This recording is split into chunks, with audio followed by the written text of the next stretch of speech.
Pierre Coac, immense plaisir de vous avoir parmi nous. On va revenir sur l'innovation qui a conduit à effectivement développer la filière de la méthanisation agricole, puisque vous faites partie des pionniers. Vous avez 44 ans, vous êtes agriculteur en Seine-et-Marne, à Chaumes-en-Brie, et depuis 2001, vous êtes avec votre frère Moritz à la tête d'une exploitation familiale. C'est la troisième génération qui se succède. Et depuis 2001 et jusqu'à 2013, vous êtes concentré sur votre savoir-faire premier, celui de cultiver et celui d'élever. Exact. Je suis donc exploitant agricole, comme vous l'avez dit, à Chaumes-en-Brie, installé depuis 2001. À la base, la structure, c'est une ferme polyculture élevage. On cultive des céréales comme ce qu'on peut rencontrer sur les terres agricoles de la Brie, notamment du blé, du maïs, des betteraves. Un petit peu de culture industrielle en lin textile, des betteraves sucrières. Et on est également adossé, notre structure se compose également d'un cheptel de bovins en race limousine qui aujourd'hui représente pas loin de 500 têtes, mères et élèves confondus. C'est comme ça que j'ai mis mon pied sur la structure familiale qu'on a reprise avec mon frère qui est arrivé un peu plus tard.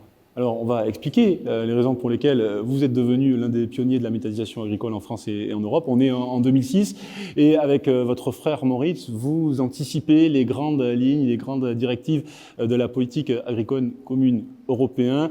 Vous pensez justement que les grandes lignes s'orienteront vers le tri, vers le recyclage et des déchets. Et à ce propos, lors d'un salon en Allemagne, au salon de Francfort, vous faites la découverte, celle qui va vous donner l'idée dans un salon à Francfort.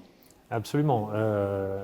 Notre histoire, c'est la suivante, c'est que en 2006, donc, je suis invité à ce fameux salon en Allemagne et on me dit viens avec nous, on va visiter une unité de méthanisation.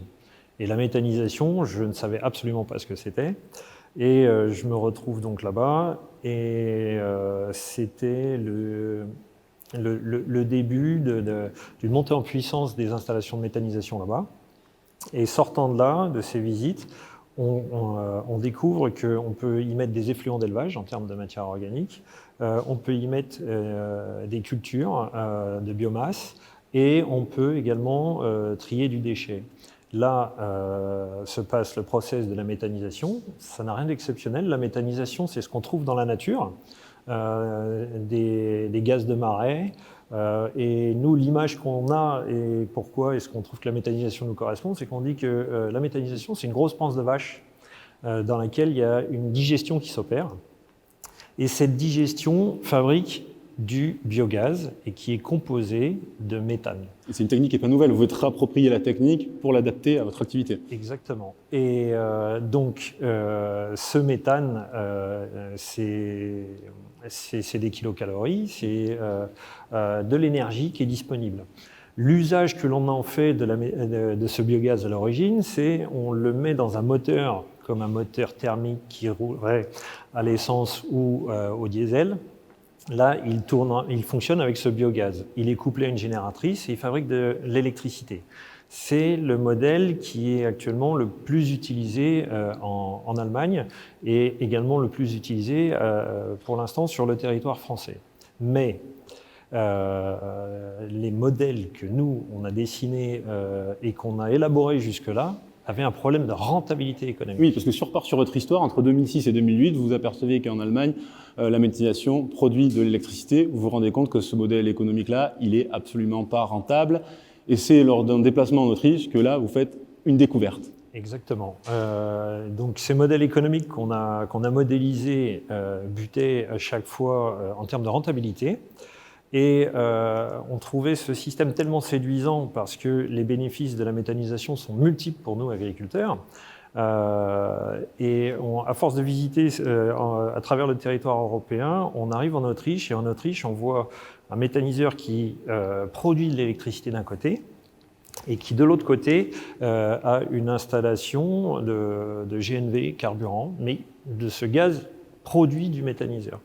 Et de là, on commence à gratter cette idée-là et on se rend compte que ce gaz, une fois qu'il est nettoyé, correspond à du gaz naturel.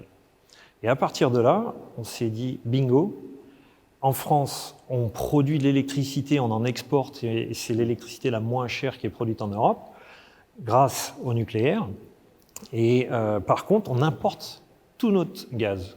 Et à ce moment-là, l'idée qu'on a eue avec mon frère, c'était de dire, pourquoi pas ne l'injecter dans le réseau français et devenir à terme, dans une vision qui est aujourd'hui écrite, c'est de dire en 2050, 100% de gaz vert dans les réseaux et de devenir autosuffisant et rééquilibrer cette source d'énergie que l'on consomme tous les jours. On connaissait les frères Wright dans l'aviation, on a également les frères Croix dans la méthanisation agricole. Et à cette époque-là, l'histoire, elle n'est pas si simple que ça, parce que vous avez cette idée-là, encore faut-il la déployer, encore faut-il la développer.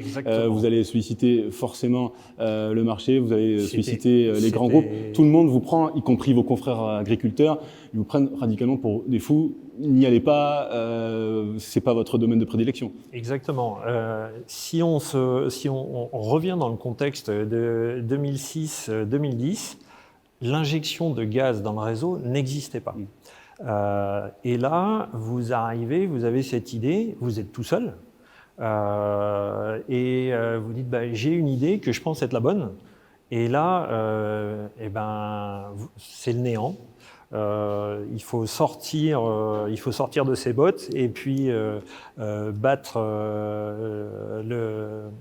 le terroir urbain, s'épauler d'hommes politiques qui sont à même d'entendre vos idées. Parce qu'à ce moment-là, en Allemagne, vous allez voir les producteurs de méthaniseurs qui n'y connaissaient absolument rien en production de gaz. C'est cela aussi.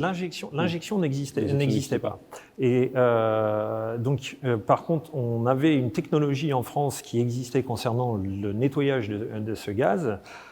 C'est ce qui nous a mis la puce à l'oreille également à ce moment-là.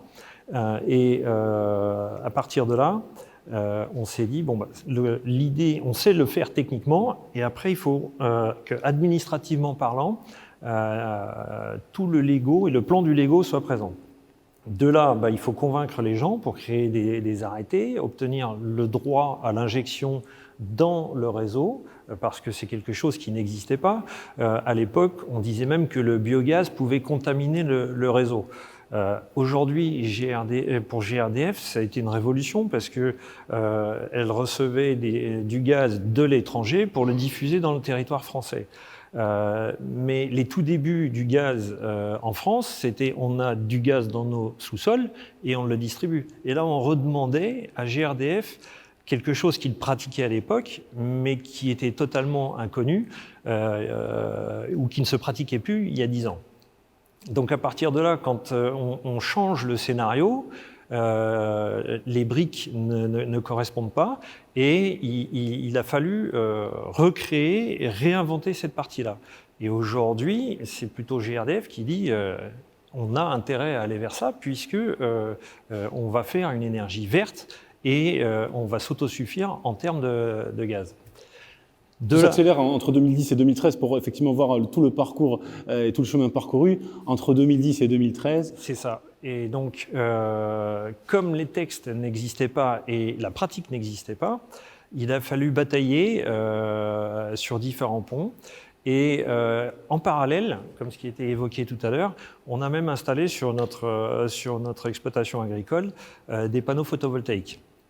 Ces panneaux photovoltaïques produisent aujourd'hui des besoins qui correspondent pour 70 foyers. C'est plus de 3 fois ce que l'on utilise sur notre structure. Donc on est aujourd'hui excédentaire en termes de production d'énergie.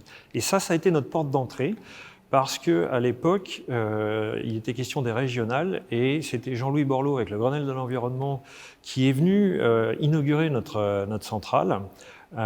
Et ça a été pour nous un moyen de lui faire un petit dossier et de dire voilà, le photovoltaïque, c'est une énergie pour demain, mais on a une idée qui n'est pas pratiquée aujourd'hui, c'est celle de remettre du gaz vert dans le réseau.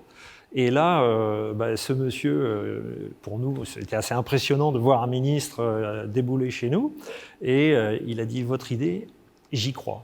Et on n'a pas eu de retour pendant 6 mois, mais au bout de 6 mois, passe à l'Assemblée un acheteur de dernière cour de ce gaz vert et le droit d'injecter du biométhane dans le réseau. Et là, ça a été la porte ouverte à l'injection et le début de cette histoire. Première injection en 2013. Alors, ma dernière question, elle est toute simple. Vous avez diversifié vos revenus.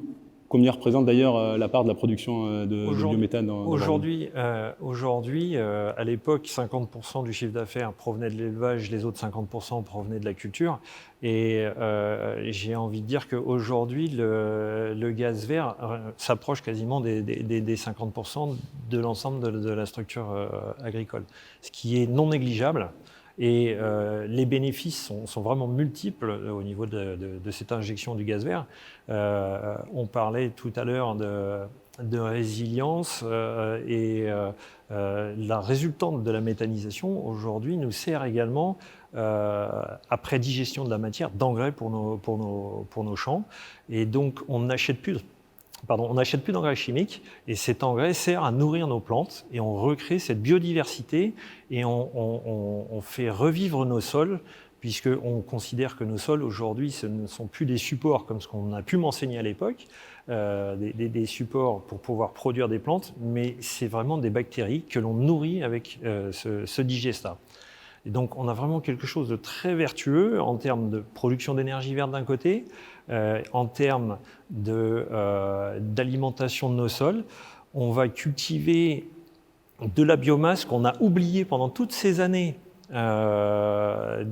d'agriculture productiviste, parce que sorti de la Seconde Guerre, il fallait être autosuffisant, il fallait nourrir la population, et aujourd'hui on voit que ce modèle dérape gentiment, et l'arrivée de la méthanisation nous permet de recréer un équilibre que l'on avait perdu jusque-là, de stopper la baisse du taux de matière organique dans nos sols et de redonner vie à nos sols. Donc c'est une réelle révolution pour notre métier, en plus que celui d'être producteur d'énergie verte aujourd'hui. Je vous remercie, Jacques-Pierre Coq, d'avoir partagé votre histoire, d'avoir développé tous les enjeux autour de cette innovation, on peut le dire, de ce que vous étiez, et vous êtes les pionniers de la méthanisation agricole. Je vous libère et nous allons poursuivre, si vous le voulez bien, le second numéro d'EOF by Madi Keynote.